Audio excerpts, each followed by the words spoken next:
Now, please join me in welcoming our keynote speaker, the founder of our academy and the chairman of the board, Mr. Robert Luddy.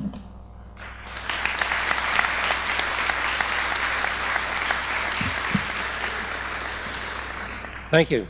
Good evening and welcome to the first graduation of the Thales Academy. Dr. Hall, Mrs. Melissa Edwards, our teaching team and staff, you families, and particularly you parents.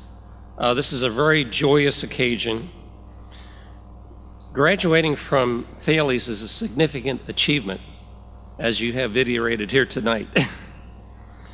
I salute each one of you and your parents, and I would refer to your parents as early adapters, entrepreneurs of a sort that are willing to take a risk for a better outcome.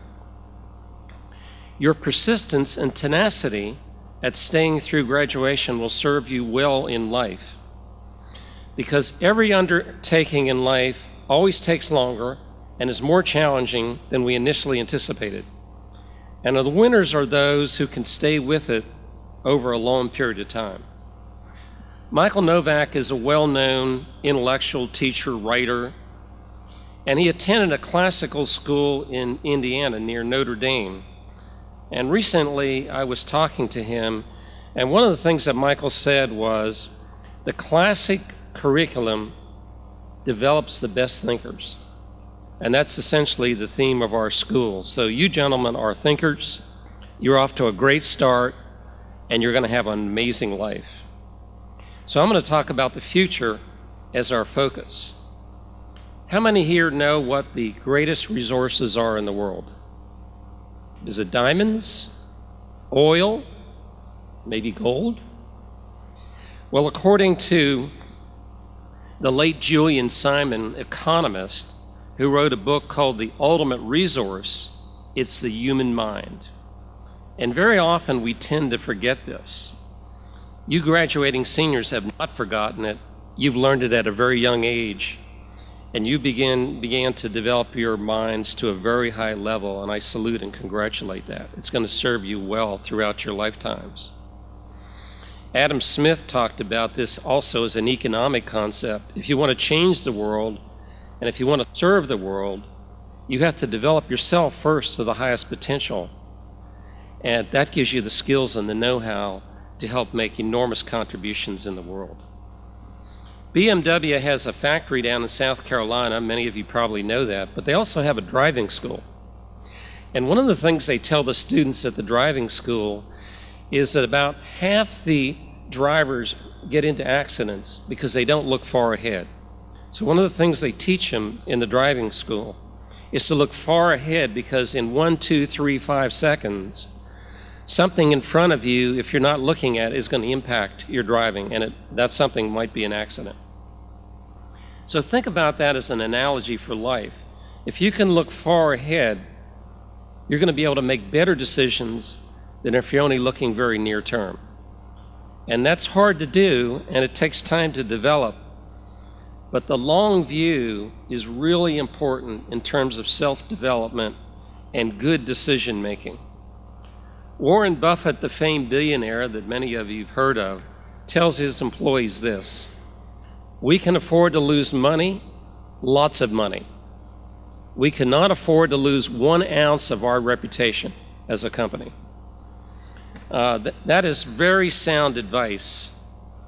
And very often we think of business people as maybe in disparaging ways, but profits only flow from quality. And that's why he stresses this idea of reputation is so important, because we don't buy from people who are not reputable. So I urge you to stay engaged, go deep, continue to learn, and begin to develop your aspirations in life. I interview many college students. We hire a lot of engineers and various college students, and I always ask them the question, tell me about your aspirations in life. And most of them will say, well, right now I'm just worried about getting a job. And I'll say to them, well, that's fine, that's good, that's what you should be, but tell me about your aspirations. And most of them have not thought about it. after they've graduated from college. So I'm going to charge you young men with thinking about your aspirations in life and begin to develop them over time, and they'll change, but that's going to be your road mark of how you make decisions. And your judgment is going to be critical to your long-term success in life. And at times it's going to be tested. As soon as you get into college, the first tests will begin. My mother had often told us as youngsters that every problem has a solution, and you have the capability to solve those problems. Sometimes they're very challenging. Sometimes they take a long time to solve.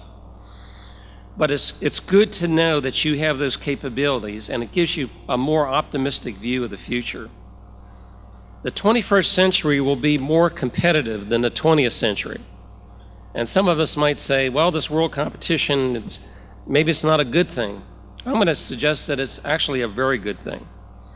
Because the days of average is over, a book written by Tyler Cowen, where you could get by not changing, where things stay the same over a long period of time, sometimes cause us to be intellectually lazy. The modern world is going to move fast. Change is going to come quickly. So you're going to have to be flexible, and you're going to have to adapt every day. That's a key part of the entrepreneurial world, is essentially relooking at the world every day based on new information. You know, we're often told that knowledge is power, and knowledge is important, and that's why you go to school, and that's why you do your academics. But knowledge without great thinking skills is not power. It's not even useful. There's a gentleman named Jack Canfield who wrote The Success Principles, and he gives you a simple formula for success in life. He calls it the event, which is what goes on in the outside world. You can't control it. The response, how you think and how you respond to the world, will equal the outcome. And what it means is that your correct response to what goes on in the world allows you to have a great outcome. And it also allows you to know that you have this human mind, this great brain that can solve problems and have a self-directed life. Viktor Frankl was a psychologist in Austria. 1938, when the Germans were coming in, he was serving his patients. And he didn't want to leave Austria knowing that he's Jewish, knowing that's going to be a problem, because he wanted to serve his patients. Now that to me is extraordinary courage. Most of us in our lifetime will never be called on to do something like that. And Frankl ended up in the concentration camp, but he figured out how to survive under the worst conditions almost known to man, and he lived 50 years later. And he taught us some very unique things.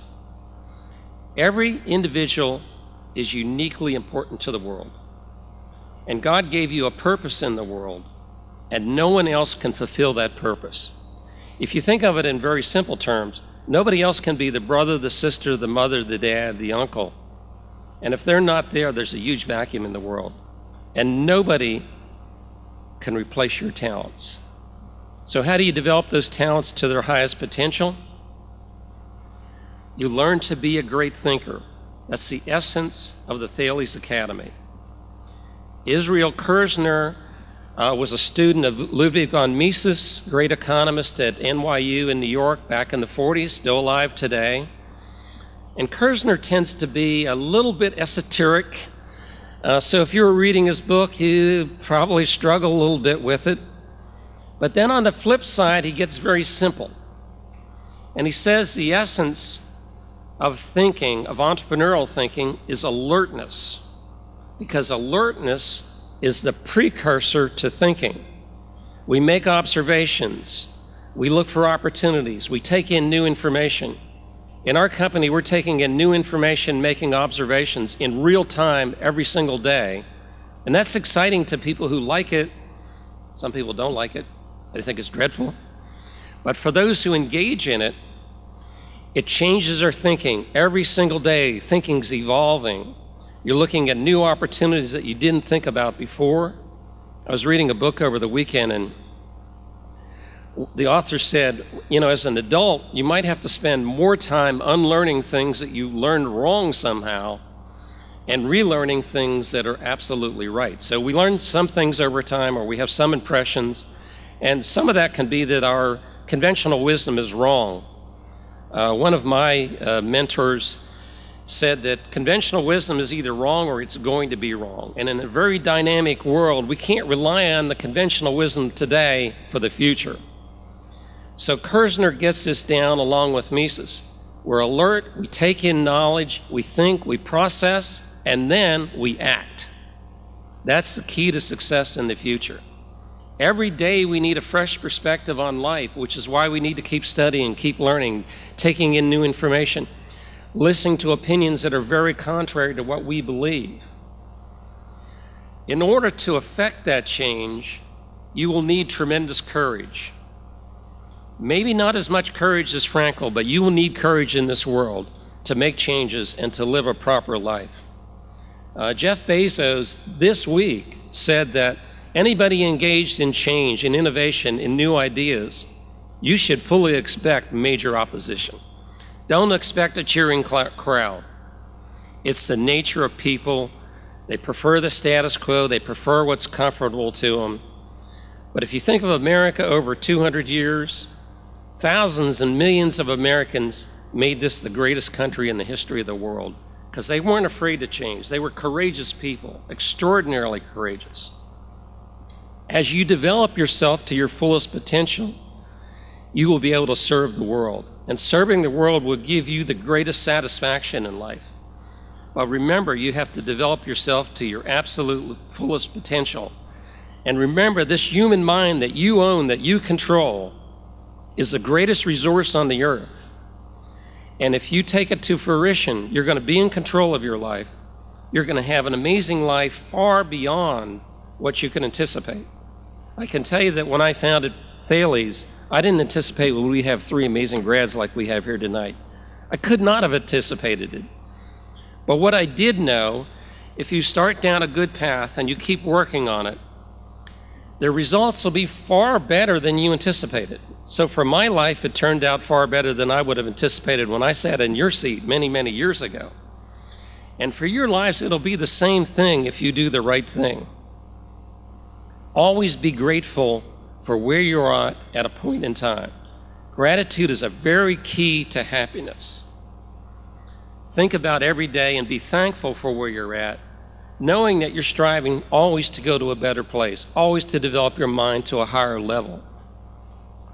So in closing, I say, seize the future every day. Every day is an opportunity to improve, to be a new person, to bring new thoughts to the table that nobody ever thought before. But remember, to do that, you must be alert. You must pay attention.